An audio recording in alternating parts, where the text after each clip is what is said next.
আরে গোপাল, এত সকালে বাজারে? হ্যাঁ, ঘুমটা তাহলে ভাঙলো। আসলে একটা স্বপ্ন দেখছিলাম বুঝলে, গিন্নি চিৎকারে গেল ঘুমটা চটকে। ঘুম ভেঙে কি দেখলে? দেখলাম রাজকুমারী যেই নদীতে নেমেছে স্নান করতে, অমনি তার আঙুলের হীরের আংটিটা পিছলে জলে পড়ে গেল। সেটা একটা বোয়াল মাছ মুখে করে নিয়ে জলে ডুব মারল। স্বপ্নটা তুমি কখন দেখেছো বলো তো? এই ধরো ভোরের বেলায়। একেই বলে কাকতালীয় ব্যাপার। ঠিক ওই সময়ই তো এই বোয়াল মাছটা আমার জালে ধরা দিয়েছে। নিয়ে দেখতে পারো, বলা তো যায় না, এটাই হয়তো সেই বোয়াল মাছটা হবে। হ্যাঁ, যে যে তোমার স্বপ্নে পাওয়া রাজকুমারীর আংটিটা নিয়ে পালিয়েছে। হিরে যদি পাও তবে দেখিয়ে যেও কিন্তু, নইলে বড় দুঃখ পাবো। সে মাছ দেখেই বুঝেছি। হ্যাঁ, গিন্নি তোমার কাছে আসলো বলে।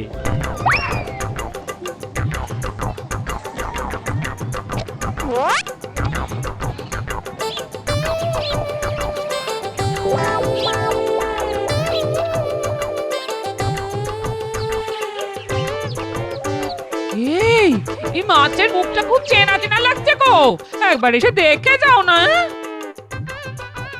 হ্যাঁ, আমারও তখন থেকে খুব চেনা চেনাই লাগছিল। কি বলো তো? আয়নায় একবার নিজের মুখটা দেখে এসো, চিনতে পারবে। হ্যাঁ, চিনেছি, একদম আমার মতো তো। কিন্তু এ মাছের পেটে যে গুপ্তধন আছে সেটা জানো কি? মাছের পেটে গুপ্তধন?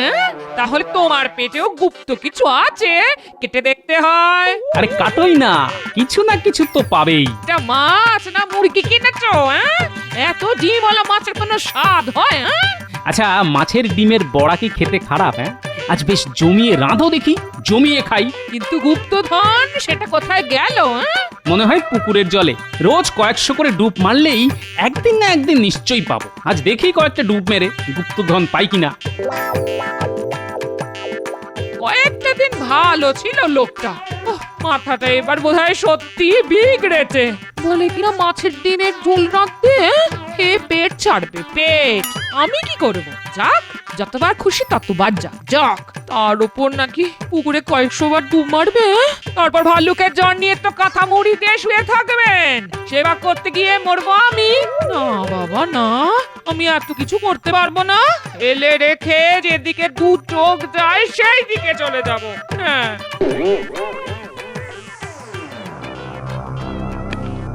মহারাজের জয় হোক। কি ব্যাপার দূত, নবাবের সবকিছু কুশল তো? হ্যাঁ মহারাজ, তিনি কুশলেই আছেন। আপনার কাছে একটা সাহায্য তিনি চেয়েছেন। আমাদের নবাবিতে অনেক প্রাচীন ধ্বংসাবশেষ আছে, সেই রকমই একটা পুরাতন প্রাসাদ মেরামতি করতে গিয়েই এই নকশা তিনি পান। তার খুব আশা যে আপনার এই গোপাল ভাঁড়ই এই নকশার পাঠ উদ্ধার করতে পারবে। এমন ভাষায় লেখা যে কেউ পড়ে উঠতে পারেনি, তাই তিনি গোপালের সাহায্য চেয়েছেন। অবশ্যই যদি আপনি তা অনুমোদন করেন, এই নিন সেই গোপনীয় নকশা। এই নাও গোপাল নকশা।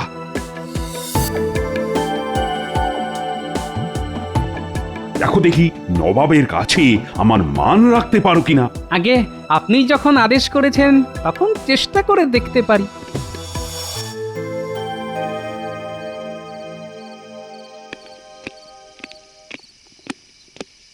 বলো, তোমার জন্য কি করতে পারি? কাজটা হলো, নবাব একটা নকশা পেয়েছেন পুরনো প্রাসাদ মেরামতি করতে গিয়ে। এতে কোনো গুপ্তধনের ইঙ্গিত আছে কিনা তা জানতে তিনি এটি মহারাজের কাছে পাঠিয়েছেন। নবাবের ইচ্ছে আমি এটি গোপনে রাখি। তা এটার একটা নকল করে রাখা কি সম্ভব আজ রাতেই? একবার দেখি তো নকশাটা, কিছু বার করতে পারি কিনা। আমি পরখ করে দেখেছি, কেউ ভাষা বুঝতে পারছে না, কারণ মনে হয় এটা উল্টো করে লেখা। ও, তাহলে তো কোনো সমস্যাই নেই।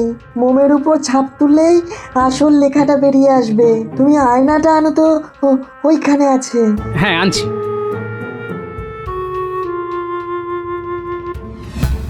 দেখো দেখো গোপাল, সামনে কোনো ভাষা দেখতে পাচ্ছ? আরে, এ তো বাংলায় লেখা, তবে বেশ কয়েকটা সংকেত লেখা আছে, সেগুলি উদ্ধার করতে হবে। কিন্তু মন্ত্রী কি এই নকশা ছেড়ে দেবে? ও ঠিক চুরি করবে। তাই ভাবছি কি করব। চিন্তা করো না, আমি মোমের উপর ছাপ তুলে রাখছি, সেটাই আসল নকশা। এখন যেটা হাতে আছে সেটা চুরি গেলেও তুমি নিশ্চিন্ত থাকতে পারো, ওই উল্টো ভাষা আর কেউ পড়তেই পারবে না। এবার তোদের এমন একটা কাজ দেব, যদি করতে পারিস তবে এমন কপাল খুলবে না যে তোরা নিজেরাই নবাব হয়ে যাবি। একেবারে গুপ্তধনের সন্ধান পেয়ে যাব আমরা। এই কথা, আমাদের কাছে যা আছে সবই তো গুপ্তধন, আমরা কি সেটা কাউকে দেখাতে পারি? আর সেটা তো চোরাই মাল, সেটা গুপ্তধন কেন হতে যাবে? আরে আরে আজে বাজে কথা বলে মন্ত্রী মশাইয়ের কথাটাই তো শুনতে দিচ্ছিস না। তুই একটু চুপ করবি, চুপ করবি। হ্যাঁ, যা বলছিলাম, গোপালের কাছে নবাবের পাঠানো নকশাটা আছে, ওটা চুরি করতে হবে। পারবি তো? একদম নিশ্চিন্ত থাকুন মন্ত্রী মশাই, নকশাটা আজ রাতের মধ্যেই আপনার হাতে চলে আসবে। হ্যাঁ, গোপাল, এই নাও তোমার নকশা। এটা আর এখন কোনো কাজে লাগবে না, আসলটা আছে মোমের ছাপের উপর। তাহলে নবাবের পাঠানো নকশার আর কোনো কাজ নেই, তাই তো? তাহলে ওইটা নিয়ে যাও। কখন কোনটা কাজে লাগে তা তো আগে থেকে বোঝা যায় না। যাও যাও। এবার আর কি, পায়ের উপর পা তুলে আরাম করব। ঘটা, তুই এবার একটা বিয়ে করে ফেল, আর তো চুরি জচ্চুরি করে খেতে হবে না। বিয়ে করে সংসার কর, দেখবি কি মজা। বাজে কথা ছেড়ে যে কাজে এসেছি সেটার দিকে মন দে। হ্যাঁ, এমন ভাবে গোপালের ঘরে ঢুকতে হবে গোপাল যেন টেরই না পায়। ধুস, টের না পেলে চুরি করে কোনো মজাই নেই, বুঝলি?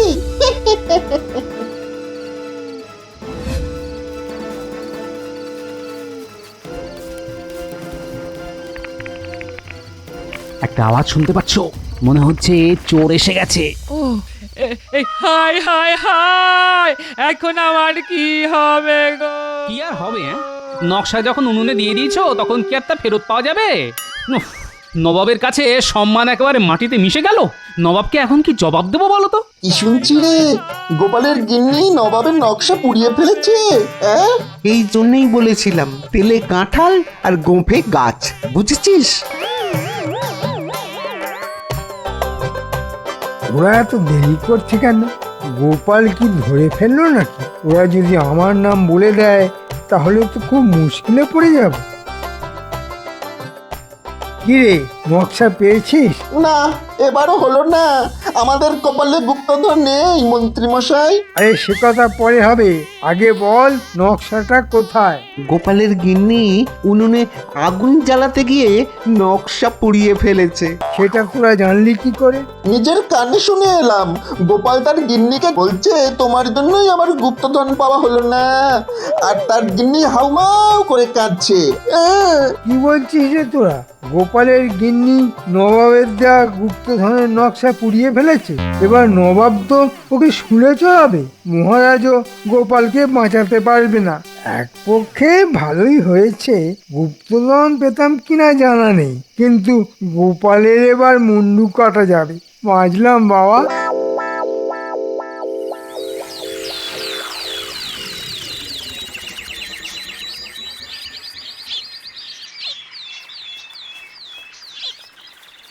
কি বিজ্ঞানী, এত সকালে? নাও, তোমার মোমের নকশা হয়ে গেছে। গোপাল, এটা কিন্তু জল ভর্তি গামলার মধ্যে রাখতে হবে, নইলে গলতে শুরু করলে কিন্তু ছাপ উঠে যাবে, পড়তে অসুবিধা হবে। হ্যাঁ, কাল রাতে চোর এসেছিল, ভাগ্যিস আপনার কাছে রেখে এসেছিলাম।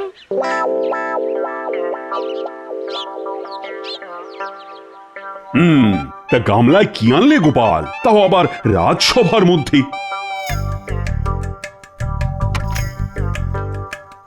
একটা মাছ মহারাজ, আপনাকে দেব বলে নিয়ে এসেছি। ইয়া বড় একটা বোয়াল মাছ, যার মধ্যে রাজকুমারী হীরের আংটি থাকলেও থাকতে পারে। তা বলে একেবারে রাজসভায় আনার কি দরকার ছিল? মহারাজ, চোরের ভয়ে আজকাল মাছ চোর খুব বেড়ে গেছে। দেখো গোপাল, তোমার কথার হিয়ালি ধরার মতো বুদ্ধি আমার নেই। যাই হোক গোপাল, এই নকশা রহস্যের কিছু কিনারা হলো? গোপাল কি বলবে মহারাজ? বলবো তো আমি। কেন তুমি বলবে কেন? গোপালকে এই কাজের দায়িত্ব দেওয়া হয়েছিল। তা তোমার এখানে বলার কি আছে? হুম? গোপালের কিছু বলার মুখ আছে মহারাজ? আপনার অবগতির জন্য জানাই, গোপাল গিন্নি ওই নকশা উনুন জ্বালাতে গিয়ে পুড়িয়ে ফেলেছে। তা যদি সত্যি গোপাল নকশা পুড়িয়ে ফেলে, তার ছাই তোমার কাছে এলো কি করে? না মানে, আমাকে বিপদে ফেলার জন্য গোপাল সেই ছাই আমার উনুনে রেখে এসেছিল। বাবা গোপাল, তোমার বুদ্ধি তো কম নয়। তা আসল ব্যাপারটা কি বলো তো? মহারাজ, নকশায় কি লেখা আছে তা আমি পড়ে ফেলেছি, তাই নবাবের নকশাটা আমি সত্যিই পুড়িয়ে ফেলেছি। যদি অন্য কারোর হাতে পড়ে তাহলে গুপ্তধন হাতছাড়া হয়ে যেতে পারে, তাই। তাহলে কি দেখে তুমি রহস্যের সমাধান করবে? মহারাজ, বিজ্ঞানীর সাহায্যে আমি নকশার একটা ছাপ মোমের উপর তুলে নিয়েছি। সেটা অত্যন্ত গোপনীয় স্থানে রাখা আছে। এই ব্যাপারে বিস্তারিত আলোচনা করার জন্য আপনার একটু সময় আমি চেয়ে নিচ্ছি মহারাজ, অবশ্যই গোপনীয়ভাবে। নিশ্চয়ই নিশ্চয়ই, আজ রাজসভা ভেঙে গেলেই আমি আর তুমি আলোচনায় বসবো। যথা আজ্ঞা মহারাজ, সভা ভঙ্গের পরে সব আপনাকে খুলে বলবো। ঠিক আছে, ঠিক আছে।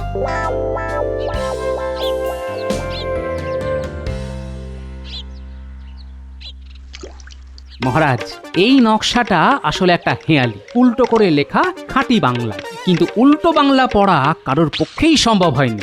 আমি আর বিজ্ঞানী সেই রহস্য উদ্ধার করে মোমের উপর ছাপ নিয়েছি। এই মোমের ছাপ আপনার হাতে দিলাম, দেখুন তো পড়তে পারেন কিনা। বাবা বাবা, চমৎকার পড়তে পাচ্ছি। এই যে একেবারে ছড়া, এর মধ্যে কি গুপ্তধনের সংকেত লেখা আছে? সেটা তো মুর্শিদাবাদ না গেলে বুঝতে পারবো না মহারাজ। তাহলে যত তাড়াতাড়ি সম্ভব তুমি রওনা দাও। আমি এই মোম ছাপ পাহারা দেওয়ার জন্য 10 জন পাইক বড়কন্দাজ পাঠাচ্ছি তোমার সঙ্গে। ঠিক আছে মহারাজ, আমি তৈরি হয়ে নিচ্ছি। শোন, তোদের মুর্শিদাবাদ যেতে হবে, গিয়ে উজিরের সঙ্গে দেখা করে সব খুলে বলতে হবে। সব খুলে বলে দেব, কোনো চিন্তা করবেন না আপনি। গুপ্তধন আমরাই পাবো। আজ রাতেই আমরা বেরিয়ে পড়ছি।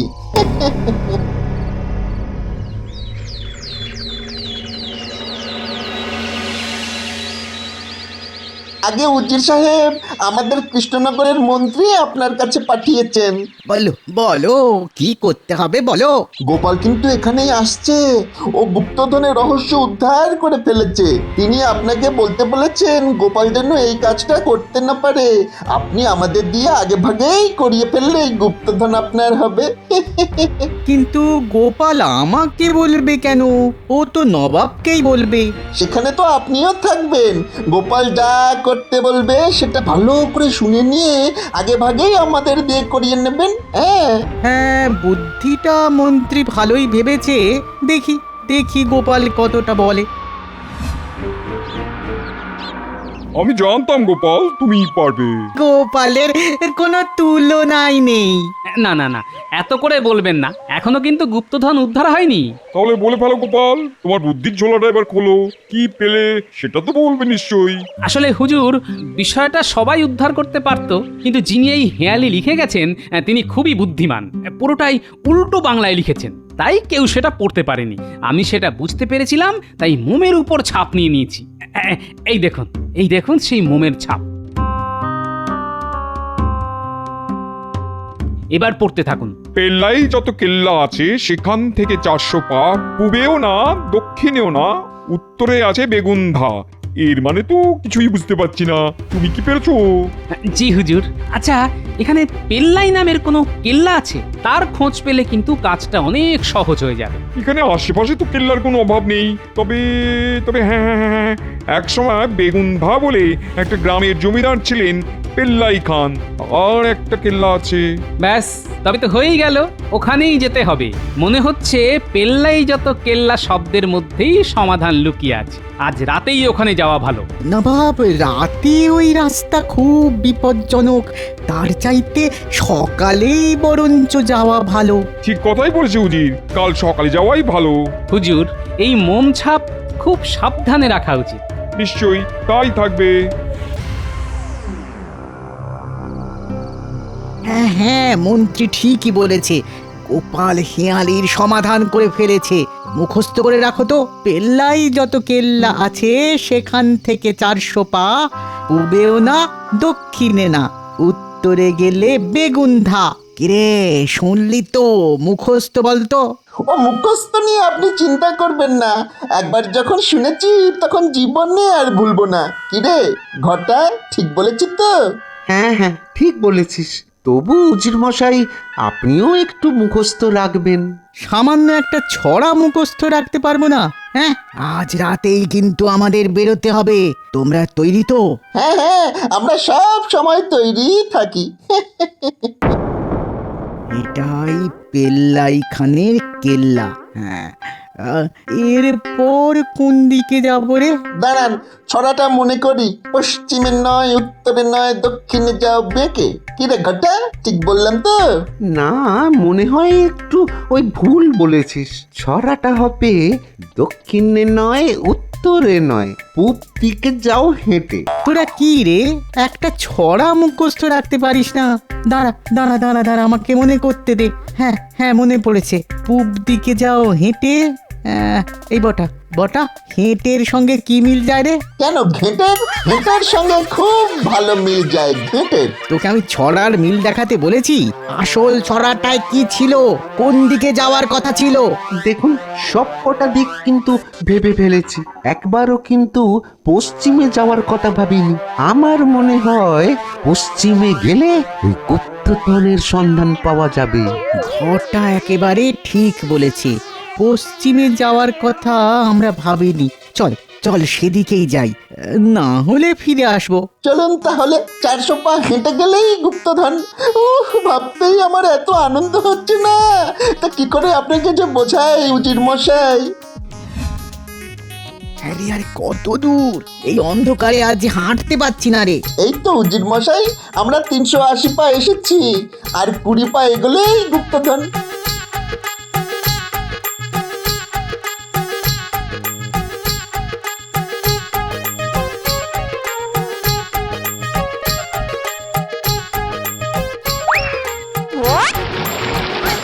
ওরে ওরে মারে, ও বটা বটা রে, বটা আমায় ধর।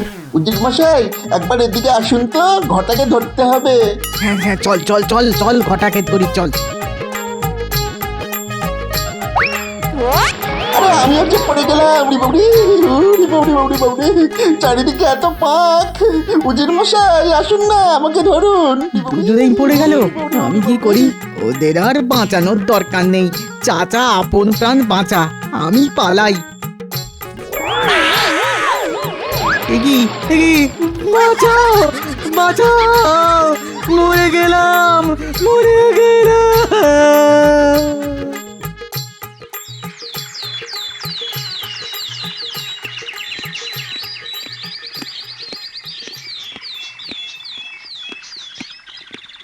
উজিরকে কোথাও খুঁজে পাওয়া যাচ্ছে না।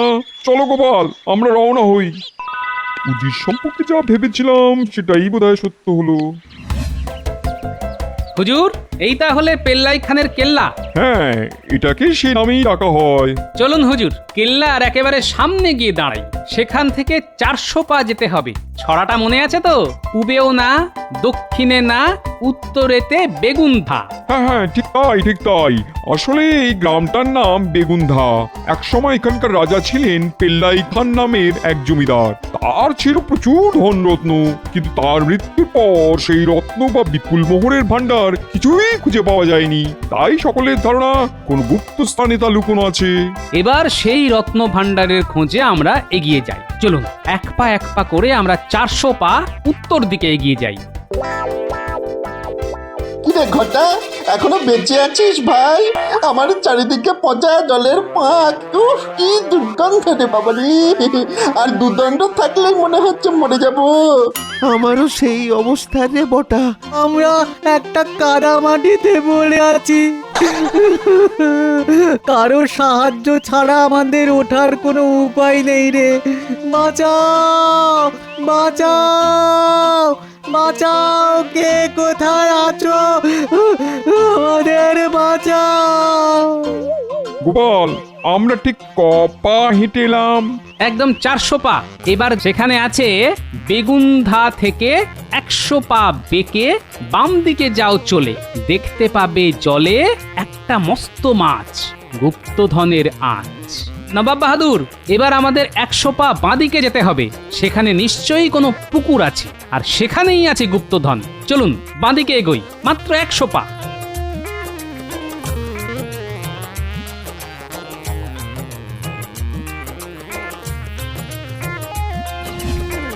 ওই দেখুন, জলের ঠিক মাঝখানে একটা পাথরের বিরাট বোয়াল মাছের মূর্তি বসানো আছে। মনে হচ্ছে ওই মাছের পেটের মধ্যেই রত্ন লুকানো আছে। আমি জলে নামবো। খুব সাবধানে। ঘটা, তোর জন্যই এমনটা হলো। তোর কথাতেই পশ্চিম দিকে হেঁটেই আমাদের এই দশা হলো। হুজুর, এই বোয়াল মাছের মূর্তিটা আসলে একটা পাথর, নিচটা মাটিতে গাঁথা, ওপরে মাছের মূর্তি বসানো হয়েছে। দেখুন, বোয়াল মাছের মুখে হাত ঢোকালাম, এই এলো রত্নের 2-1 টুকরো। তার মানে এখানে গুপ্তধন আছে। আপনি লোক লাগিয়ে এই বোয়াল মাছের মূর্তিটাকে পাড়ে নিয়ে যান হুজুর। তোমার জন্য চিন্তা হচ্ছে, তুমি আগে পারে এসো। এখান থেকে আর উদ্ধার পাওয়ার কোনো উপায় নেই না রে। আমাকে জিজ্ঞেস করে কি লাভ? হ্যাঁ, উজির মশাই কি বলছে সেটা আগে শুনি। বাঁচতে গেলে হাঁটতে হবে, কোনো না কোনো দিকে তো উঠবই। তাহলে এই বোয়াল মাছের মূর্তিটাকে আগে ভাঙা হোক, দেখা যাক মাছের পেটে কত রত্ন আছে। এই কে আছো? এই মূর্তিটাকে ভাঙো। এই অর্ধেক রত্ন তোমার গোপাল, তোমার যা ইচ্ছা তাই নিয়ে যাও। না হুজুর, আমি শুধু রাজাজ্ঞা পালন করেছি মাত্র। তবে তবে হুজুর, ওই হীরের আংটিটা আমি নেব। ওই আমি গিন্নির হাতে পরিয়ে দেব। নিশ্চয়ই নিশ্চয়ই। গিন্নি, তোমায় সেই স্বপ্নের কথা বলেছিলাম না? সারা দিন তো স্বপ্নের মধ্যেই থাকো। হ্যাঁ, তা কোন স্বপ্নটা বলো তো? ওই যে বোয়াল মাছের পেটে রাজকুমারীর হীরের আংটি। হ্যাঁ হ্যাঁ, ওইসব আজগুবি স্বপ্নের কথা রোজই শুনি, রোজই। এখন বাবা আমার স্বপ্ন শোনার সময় নেই। হ্যাঁ, দেখো দেখো স্বপ্ন কিভাবে সফল হয়। সেই রাজকুমারীর হীরের আংটি এখন আমার হাতে, দেখো। আরে আরে আরে আরে, সত্যি তো হীরের আংটি। কোথায় পেলে? হ্যাঁ, বোয়াল মাছের পেট চিরে গো, তোমার জন্য গুপ্তধন নিয়ে এসেছি গিন্নি। ও মা, তোমার কি বুদ্ধি গো!